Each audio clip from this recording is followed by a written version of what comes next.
When Richard Ashford fired his nanny for letting his children play in the mud, he thought he was protecting them. He had no idea he was destroying them.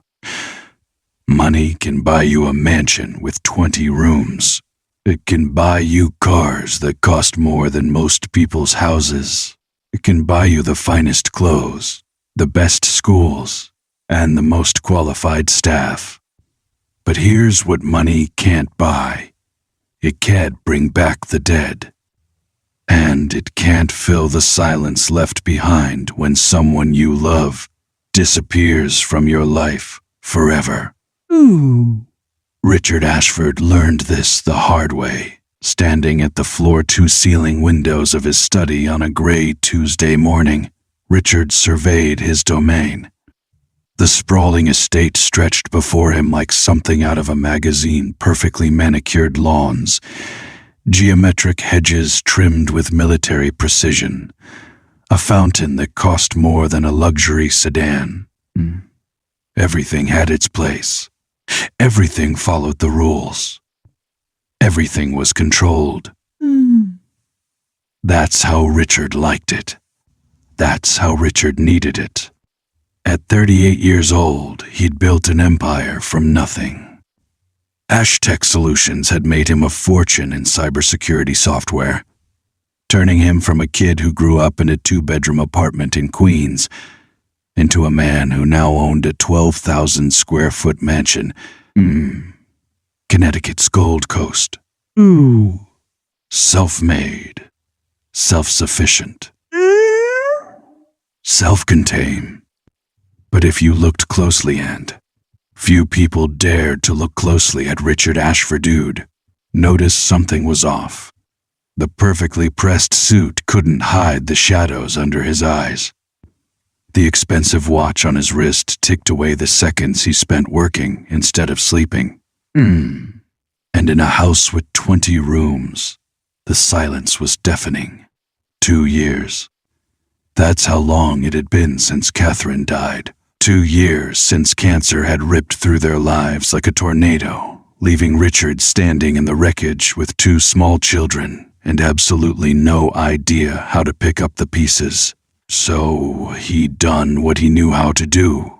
He'd built systems, created schedules, imposed order on chaos. If he could just control everything, maybe nothing else bad would happen.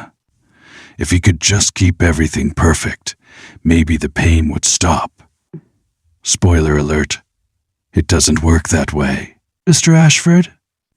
Margaret, his longtime housekeeper, appeared in the doorway with that careful expression she'd perfected over the past 2 years, the one that said she had something to tell him but wasn't sure he wanted to hear it. Richard didn't turn from the window. "What is it?" "It's Emma. She won't eat her breakfast again. Mrs. Chen prepared her favorite. She doesn't have a favorite anymore," Richard said flatly. "Just leave it. She'll eat when she's hungry." But that was a lie, and they both knew it. 8-year-old Emma had become a ghost of herself, pushing food around her plate, following every rule to the letter, never complaining, never crying, never being a child. She turned into a miniature adult, and Richard told himself that was maturity. That was resilience. Deep down, in a place he didn't like to visit, he knew better. And then there was Lucas, 6 years old and so quiet you could forget he was in the room. Before Catherine died, Lucas had been a whirlwind, all questions and laughter and sticky fingers on everything. Now he moved through the house like he was afraid of disturbing the air itself. "The new nanny arrives at 9, Margaret said carefully. "Ms. Santos." Richard finally turned. "If 1 in 6 months. Yes, sir. Make sure she understands the rules. The schedule is posted in the kitchen. No deviations, no exceptions." Margaret nodded, but there was something in her eyes, pity, maybe, or concern. Richard hated both. So he dismissed her with a wave and turned back to his window, his fortress, his perfectly controlled world. What Richard didn't know, what he couldn't know yet, was that Maria Santos was about to blow that world apart. Maria Santos arrived exactly on time, which Richard noted with approval as he watched from his study window. Her car was old but clean, a 10-year-old Honda that had seen better days. Emerged carrying a worn leather bag and wearing a simple blue dress that had been mended at the hem. Not the usual type his agency sent. The others had arrived in designer clothes with impeccable credentials from families whose names appeared in Forbes. Maria's resume listed experience at a nonprofit center and several years working with special needs cases. The agency had been vague about what that meant. Richard had hired her out of desperation. The last nanny had quit after 3 weeks, citing the oppressive atmosphere of the household. Before that, one had lasted a month. The one before that, 2 weeks. "Your children are lovely," each one had said on their way out. "But they're not happy." Richard had dismissed this. Happy was a luxury. Safe was what mattered. Structured, protected. Through the window, he watched Maria pause at the fountain, her head tilted as if she were listening to something. Then she did something strange. She smiled. Oh, not the polite, professional smile of someone arriving at a new job, but a genuine expression of what? Joy? At a fountain? Red flag number 1. Richard made a mental note. Margaret met Maria at the door, and Richard could hear their voices drifting up the stairs, Margaret's formal and crisp, Maria's warm and accented with something he couldn't quite place. Argentinian, maybe, or Chilean. "The children are in the playroom," Margaret was saying. "Mr. Ashford insists on strict adherence to the schedule. Breakfast at 7, lessons from 9 to 11, supervised outdoor time from 11:30 to 12:15. Supervised outdoor time." Maria's voice held a note of surprise. "I have to have permission to go outside?" Richard's jaw tightened. Red flag number 2. "Mr. Ashford prefers structure," Margaret said diplomatically. "The children have had a difficult time.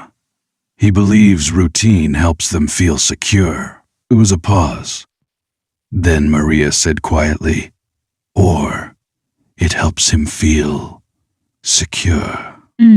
Richard should have fired her right then. He should have walked downstairs and sent her back to wherever she came from. But something stopped him. Maybe it was desperation. Maybe it was exhaustion. Maybe it was the tiny voice in the back of his mind that sounded suspiciously like Catherine saying, "You can't control everything, Richard. You can't protect them from life itself." He pushed the voice away and went back to his computer, to his spreadsheets, to his empire of ones and zeros where everything made sense and nothing ever died. Emma and Lucas sat in the playroom like 2 perfectly posed dolls. Emma had a book open on her lap, something far too advanced for an 8-year-old, something with no pictures. Lucas was arranging his toy cars in a perfectly straight line, evenly spaced, faces all pointing the same direction. Neither of them was actually playing. Maria stood in the doorway for a long moment, just watching. Margaret had already given her the tour, rattled off the rules, and shown her the color-coded schedule that dictated every 15-minute block of the children's day. Now, she was alone with them, and the weight of what she was seeing settled over her like a heavy coat. These weren't children. These were ghosts pretending to be children. "Hello," Maria said softly, stepping into the room. "My name is Maria. I'm going to be spending time with you. Emma looked up with eyes that were too old for her face. What happened to Miss Patricia? I don't know, mi amor, but I'm here now. Maria sat down on the floor, not on the pristine white couch, not on one of the child-sized chairs, but right there on the carpet. What are you reading? Emma glanced at the door, as if checking for permission. Advanced biology. Father says it's important to challenge ourselves. And what do you say? The question seemed to confuse Emma. It's a good book, but do you like it? Another glance at the door. I should like it. Maria felt her heart crack a little.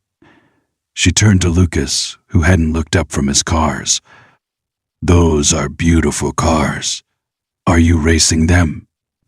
Lucas shook his head, still not meeting her eyes. Racing is messy. Things get knocked over. Ah, Maria said. So what are you doing with them? Organizing. 6 years old, and the word organizing came out of his mouth like it was normal. Like children everywhere spent their time organizing instead of playing, creating, destroying, building, and making the glorious mess that childhood was supposed to be. Maria made a decision right there on that carpet. These children needed help, and if their father fired her for giving it to them, well, she'd been fired before. Can I tell you a secret? She said, leaning in conspiratorially. Both children looked at her, Their interest piqued despite themselves. Shh. When I was a little girl, my mother used to say that the best part of having toys wasn't keeping them organized. It was making them fly, and before either child could protest, before the rules could stop her, Maria grabbed one of Lucas's cars and launched it across the room with a vroom sound. It crashed into a bookshelf and clattered to the floor. Emma gasped. Lucas's eyes went wide with shock. And somewhere upstairs, buried in his work, Richard Ashford had no idea that the first domino had just fallen. The thing about change is that it doesn't happen all at once. It's gradual, like ice melting or a flower blooming. You don't notice it until suddenly you realize everything is different. Maria didn't throw out Richard's schedule on day one. She didn't stage a revolution or make grand pronouncements about her methods. Instead, she did something far more subversive. She paid attention, noticed that Emma flinched every time she thought she'd made a mistake. That Lucas never asked for what he wanted, just waited to be told.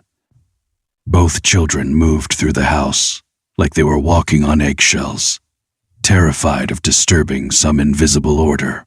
During supervised outdoor time, Maria discovered that the children had never jumped in a puddle, had never climbed a tree, had never dug in the dirt with their hands.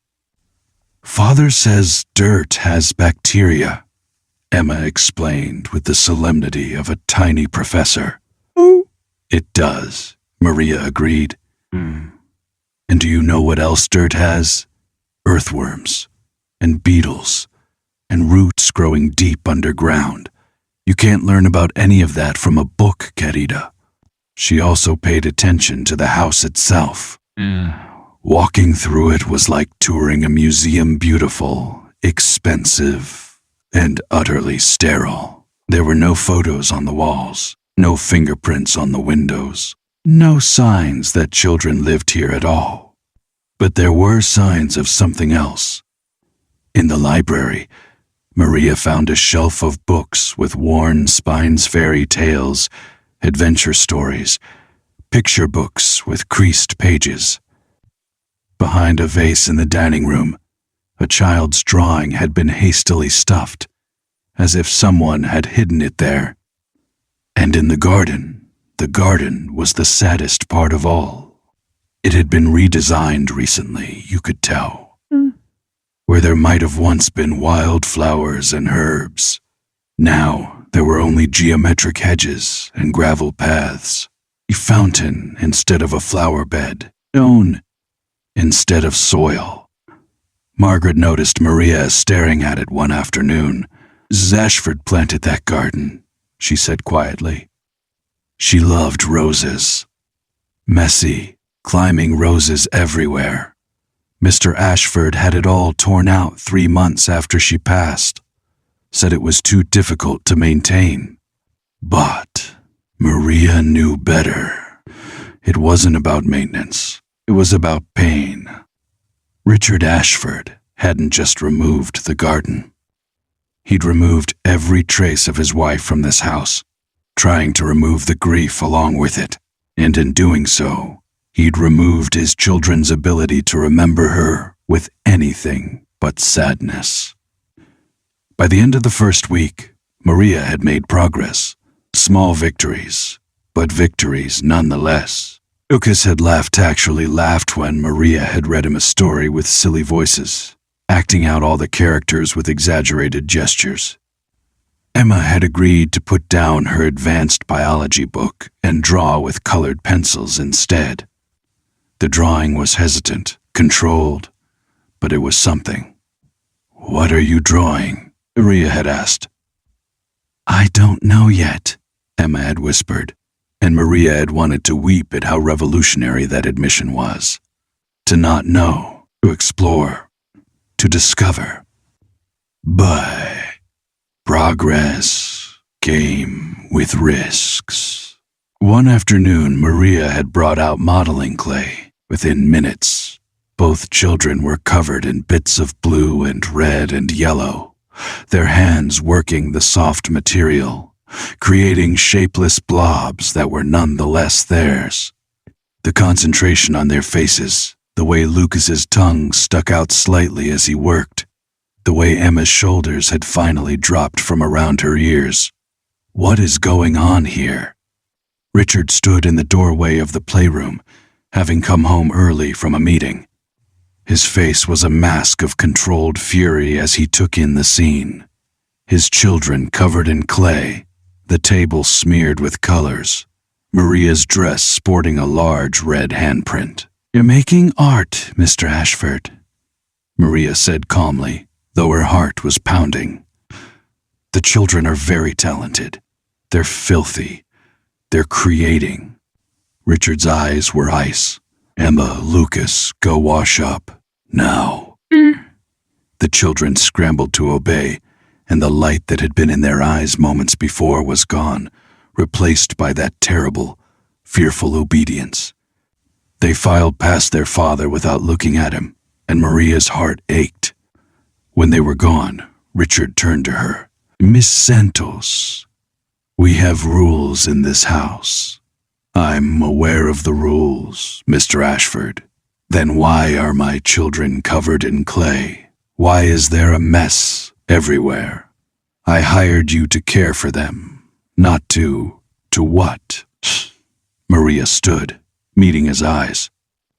"Not to let them be children, not to let them play, to keep them safe and on schedule," Richard said through gritted teeth. "Everything they need is provided for. The best food, the best education, everything but joy," Maria said quietly. The words hung in the air between them.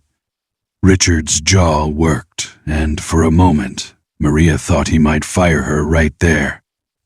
Instead, he said, "Clean this up, and stick to the schedule, Miss Santos. That's not a request." He left, and Maria sat back down at the clay-covered table, looking at what the children had been making. Lucas had created something that might have been a dog or might have been a dragonette was impossible to tell, and that was the beauty of it. Emma had been working on what looked like a house, with flowers around it, flowers that no longer existed in the garden outside. Maria made another decision that night. His children needed more than just permission to play. They needed permission to remember, grieve, to feel, She knew exactly how to help them do it. Ugh. Tell me about your mother, Maria said the next day during their outdoor time. Both children froze. Emma's face went pale. Father doesn't like us to talk about her. I'm not asking what your father likes, Maria said gently. I'm asking what you remember. Lucas looked at his sister, uncertain. Emma bit her lip, and Maria could see the war happening behind her eyes, the desire to obey the rules versus the desperate need to remember the woman she'd lost. She smelled like vanilla, Emma finally whispered. And she always had paint under her fingernails. She used to sing really loud in the car, Lucas added, his voice so quiet that Maria had to lean in to hear, even when the songs were bad. She sounds wonderful. She was. Shh. Emma's eyes filled with tears. But Father took away all her pictures, and her garden, and her art supplies. He says it's too hard to see them.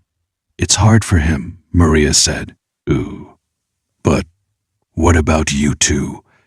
Is it hard for you not to see them? The question opened a floodgate. Both children began talking, sharing memories they'd been holding inside for 2 years. Catherine had been an artist, working in watercolors and oils. She'd loved gardening, getting dirt under her nails, and not caring. She'd read them fairy tales every night, doing all the voices.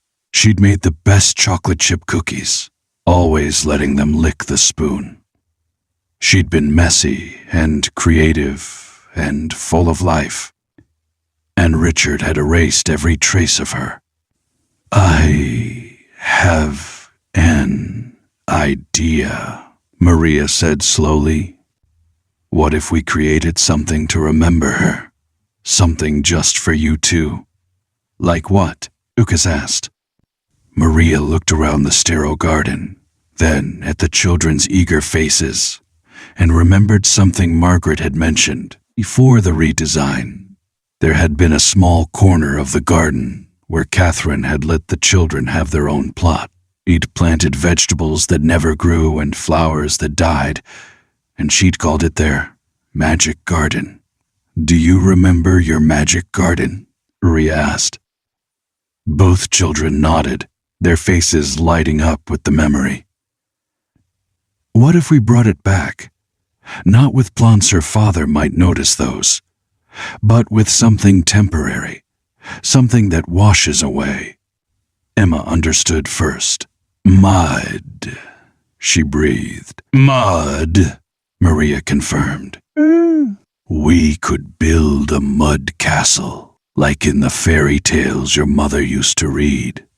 We could make it beautiful, just for an afternoon, and then let the rain wash it away.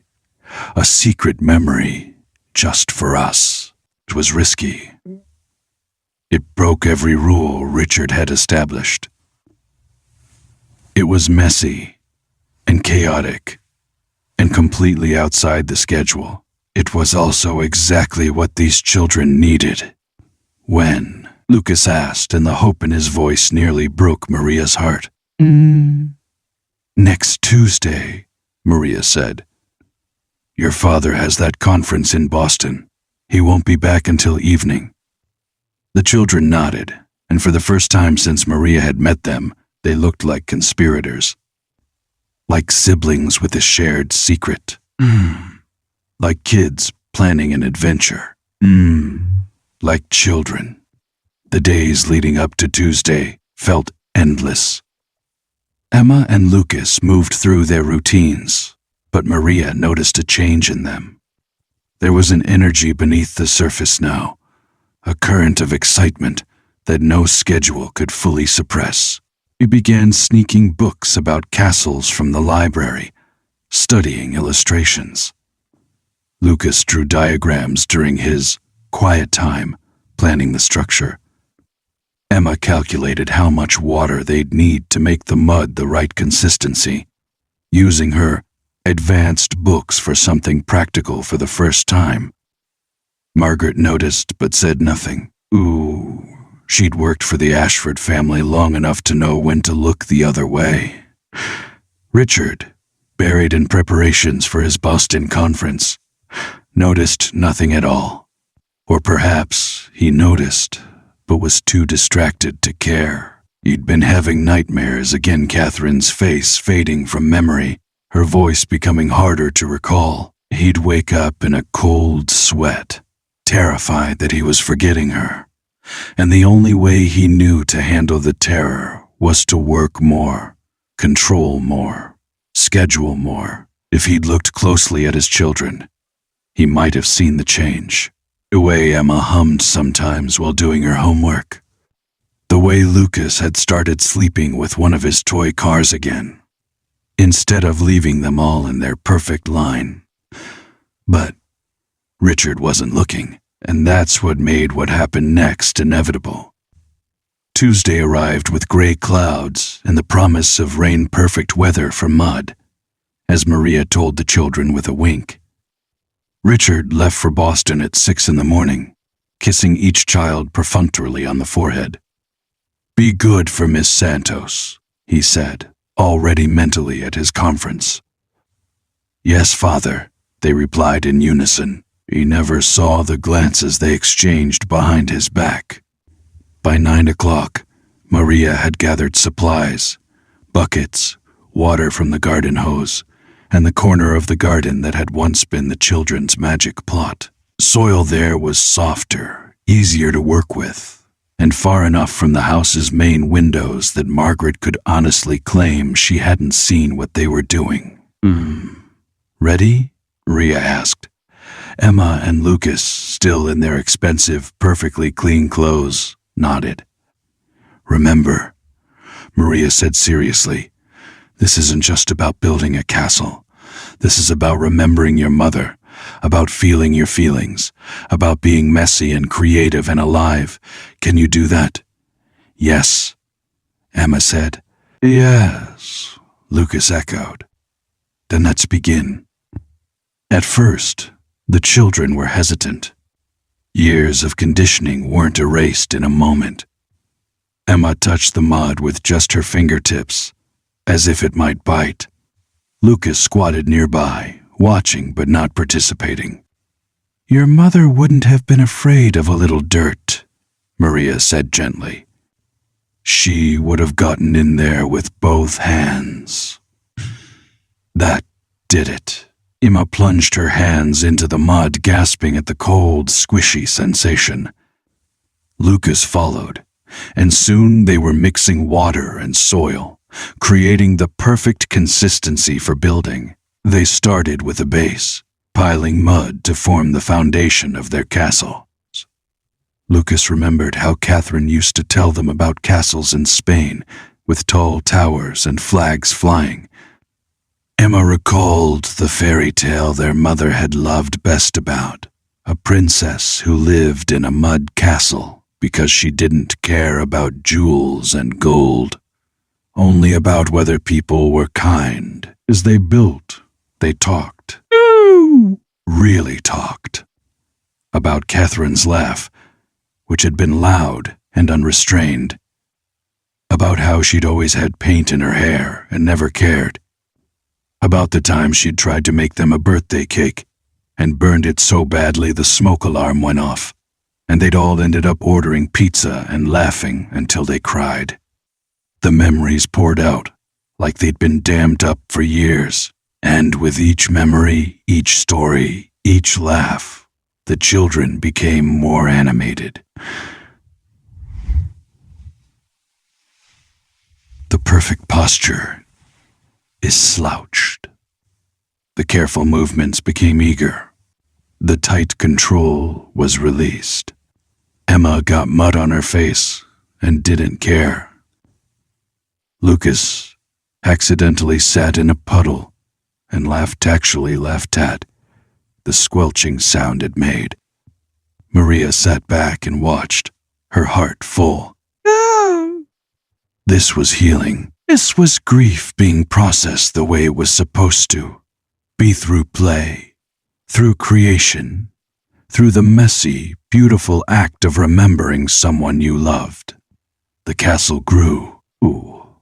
Towers emerged, walls were sculpted, and Emma even created a small garden area with grass and leaves pressed into the mud.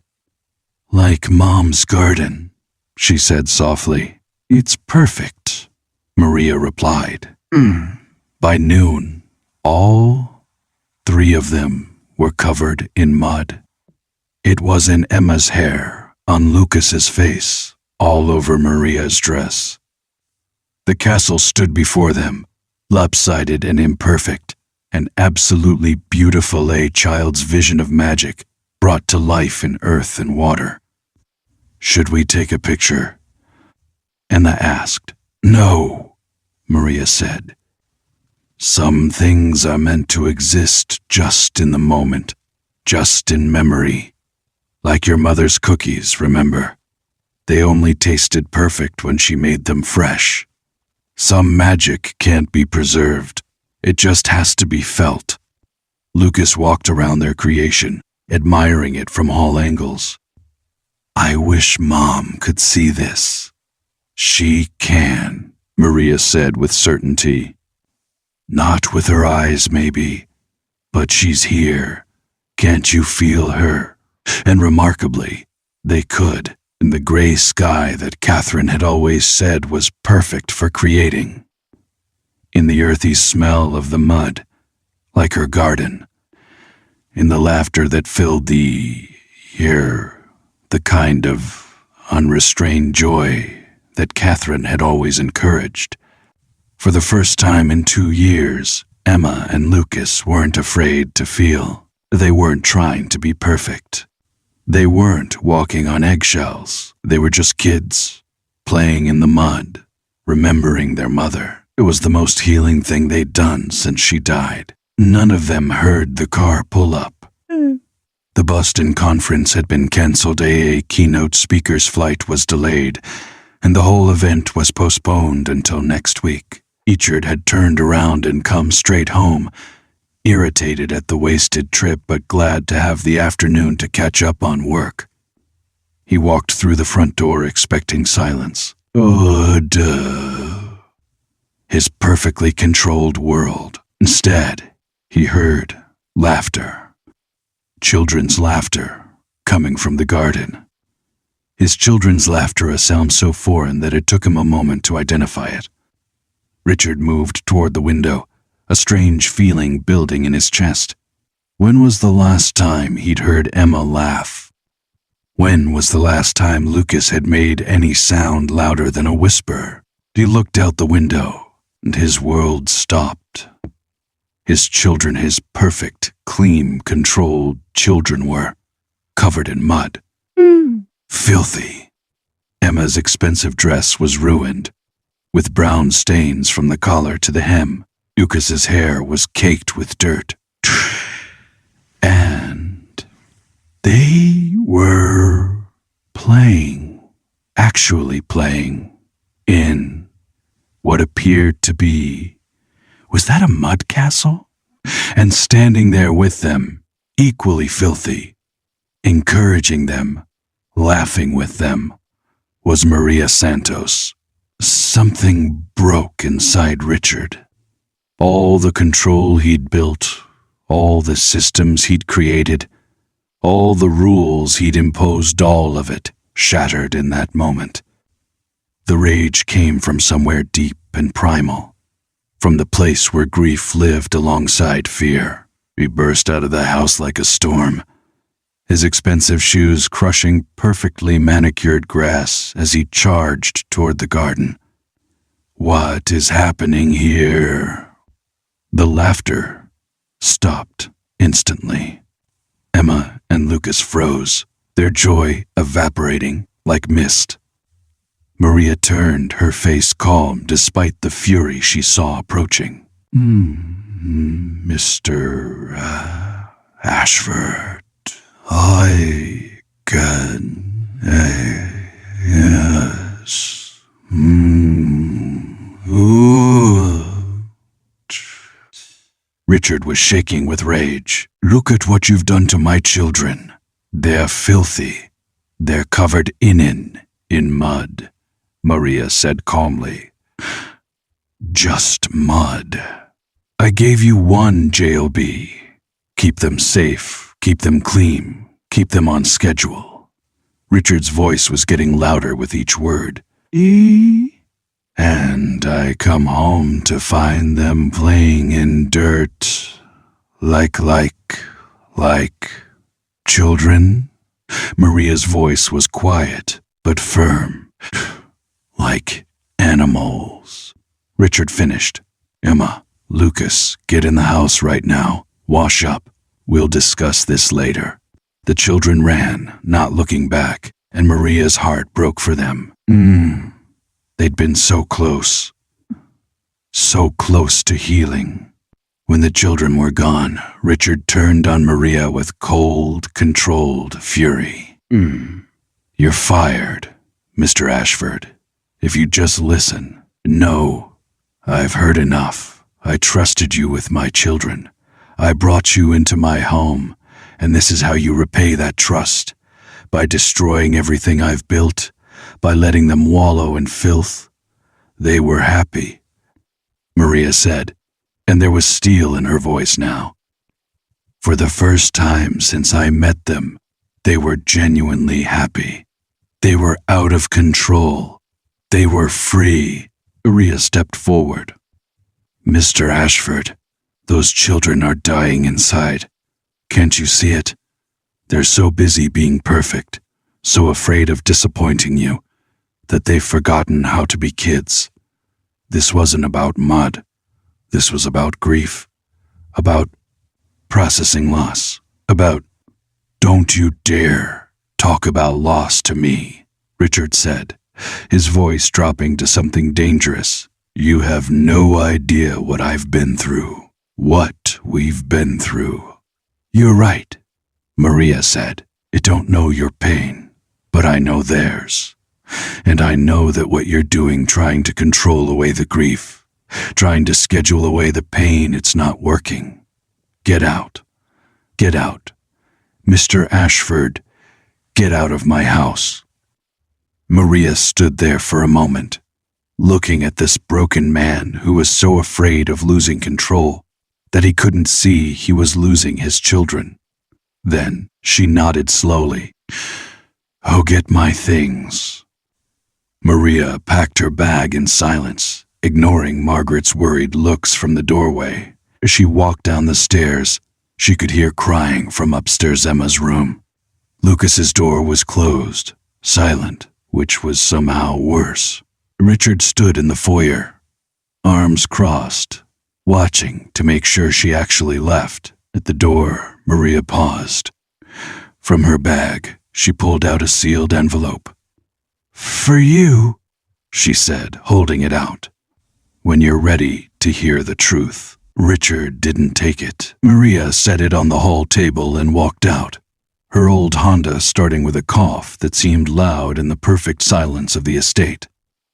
As she drove away, she looked in her rearview mirror and saw two faces pressed against an upstairs window, Emma and Lucas, watching her go, their faces devastated. They were finally playing again, Mr. Ashford, Maria whispered to herself, tears streaming down her face.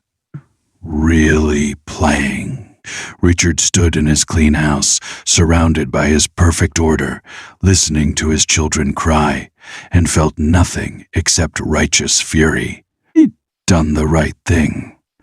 He'd protected his children from chaos, from the mess, from someone who clearly didn't understand that structure was love, that rules were safety, that control was the only thing standing between his family and complete collapse.